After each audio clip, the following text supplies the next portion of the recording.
La información que contiene esta píldora nos puede resultar especialmente interesante cuando surgen conflictos con colegas y personal no docente.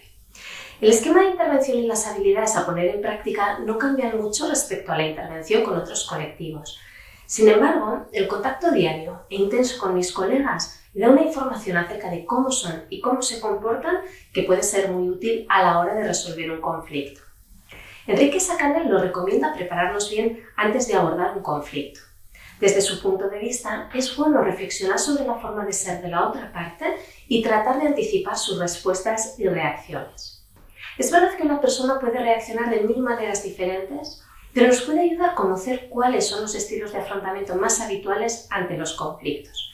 Para ello recurrimos a la teoría de Thomas y Kellman. En las situaciones de conflicto podemos describir la conducta según 2 dimensiones básicas. Una, la asertividad, entendida como la medida en que una persona intenta satisfacer sus propios intereses. Y 2, la cooperación, la medida en que la persona intenta satisfacer los intereses de la otra persona.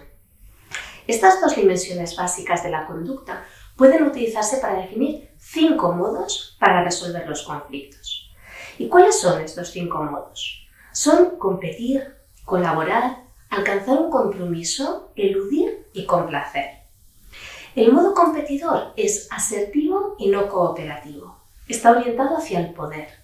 Al competir, la persona procura satisfacer sus propios intereses a expensas de los de la otra persona, empleando cualquier medio que le parezca apropiado para que su postura gane. Competir puede significar defender los derechos propios, defender una postura que se cree correcta o simplemente tratar de ganar. El modo colaborador es tanto asertivo como cooperativo. Al colaborar, la persona intenta trabajar con la otra parte para encontrar una solución que satisfaga plenamente los objetivos de ambas. Supone analizar el asunto para identificar los intereses y encontrar una alternativa que les satisfaga.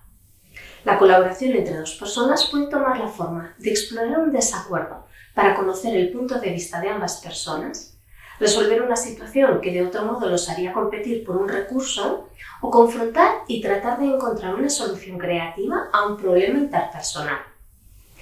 El modo compromiso es intermedio entre la asertividad y la cooperación. Cuando hay un compromiso, el objetivo es encontrar una solución oportuna y mutuamente aceptable que satisfaga parcialmente a ambas partes. El compromiso se encuentra entre el modo competidor y el complaciente, otorgando más que compitiendo, pero siendo menos complaciente.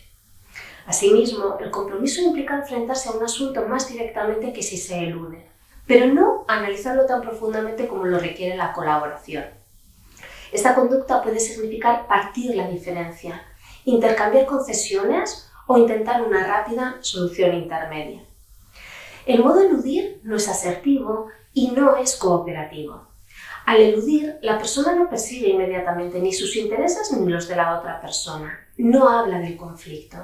El eludir puede suponer poner a un lado diplomáticamente un asunto o aplazarlo, o simplemente apartarse de una situación amenazadora. El modo complaciente, al revés que el competidor, no es asertivo, pero sí cooperativo. Deja de lado sus propios intereses para satisfacer los de la otra persona. En este modo hay un elemento de autosacrificio. La persona puede ser generosa o altruista, obedecer las órdenes de la otra parte cuando preferiría no hacerlo o someterse al punto de vista ajeno. Es posible que uno de estos modos te parezca mucho más adecuado que el resto. Sin embargo, se considera que todos los modos son buenos y aplicables en diferentes situaciones. Además, todos representan un conjunto de habilidades sociales útiles. Eso sí, un modo puede ser más adecuado que otro en una situación concreta. Cada persona emplea algunos modos mejor que otros y tiende a usarlos más, ya sea por su temperamento o costumbre. No obstante, tenemos la capacidad de aprender a usar los 5 modos de manera eficaz. Pensamos que conocer este modelo nos puede ayudar a identificar mejor el estilo de afrontamiento de conflictos de nuestros compañeros y compañeras y, por lo tanto, a prepararnos mejor para el momento en que vayamos a afrontar una situación delicada. Esperamos que esta información te resulte útil.